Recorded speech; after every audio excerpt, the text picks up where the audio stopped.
Hello, this is Duane Smith, and for my philosophical model analysis, I decided to do it on Horace Mann.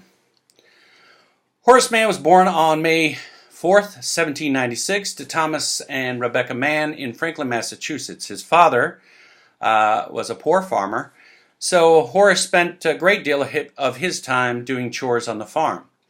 In Franklin, Massachusetts, in the early 1800s, school was in need of reform. But anyway, it lasted about 10 weeks out of a year. So there wasn't a whole lot of schooling going on, but there was tutoring, and fortunately Horace was able to visit the library and read books that had been donated by Benjamin Franklin. Horace was big into Greek and Latin. He did have a tutor, Samuel Barrett, who taught him Greek and Latin, and when he turned 20, he applied for Brown University, where he was accepted. And because he was big into public speaking, he honed his skills during those few years in the literary and debating society known as the United Brothers. And he finally graduated first in his class in 1819. After that, he worked for a period of time as a tutor of Greek and Latin and as a librarian at Brown University. And later, in 1823, he enrolled in the bar in Norfolk County, Massachusetts, or he's admitted to the bar. He began his career as a law practitioner, and he was headed for a political career, but then he knew that there were some things needed to be done with the public school system, or what was needed anyway. He became the secretary of the Massachusetts State Board of Education, which is the actual first Board of Education in the United States, in 1837, and he did a lot of good. He lectured, he held conventions.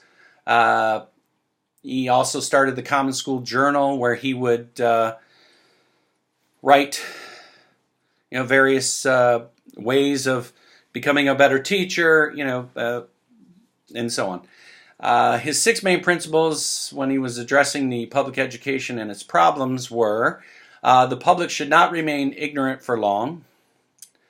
The public should take interest to pay for, control, and maintain education.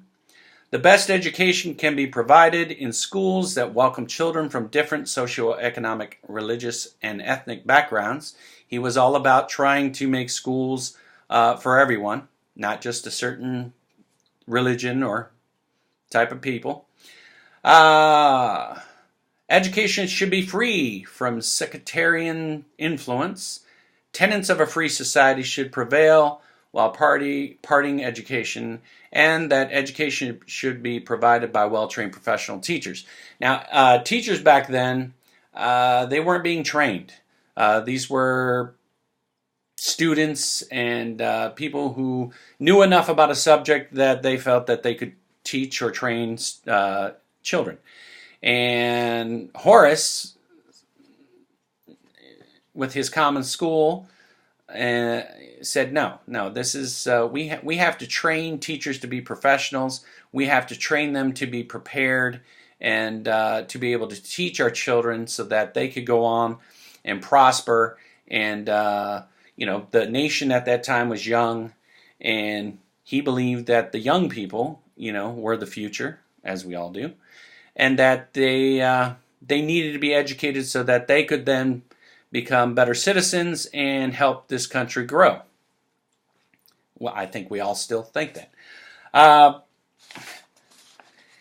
So here he is, the secretary of the Massachusetts State Board of Education, and he's trying to figure out a plan for the educational system. And he hears of the Prussians, their education system and the way they're doing things over in Germany was something to look at, something he should go over and see what's going on, because they needed a system, a better education system over here. What better way to learn about a system and then evolve or adapt that system for our American way, how things were at the time in the United States and what was needed. So Horace went to Germany, and when he came back, he adapted the Prussian system and made it ours. He wrote quite a few books, and a couple that I own. The Art of Teaching he wrote in 1840. Lectures on Education in 1845, A Few Thoughts for a Young Man in 1850, and Slavery, Letters and Speeches. He was against slavery. He was against corporal punishment. And he also believed that the education system would be better if it was being taught by all women. Horace was married twice. His first wife, who happened to be the daughter of the president of Brown University, Charlotte Messer, she unfortunately passed away in 1832, and he remarried over a decade later in 1843 to marry Tyler Peabody. They had 3 sons, Horace Mann Jr., George Combe Mann, and Benjamin Pickman Mann. Horace became the president of Antioch College, where he ended up passing away at the age of 63 in 1859. So I hope you enjoyed this. I hope it was informative, and let's hope we don't have to do this more in the future. I'm just kidding. Thank you very much.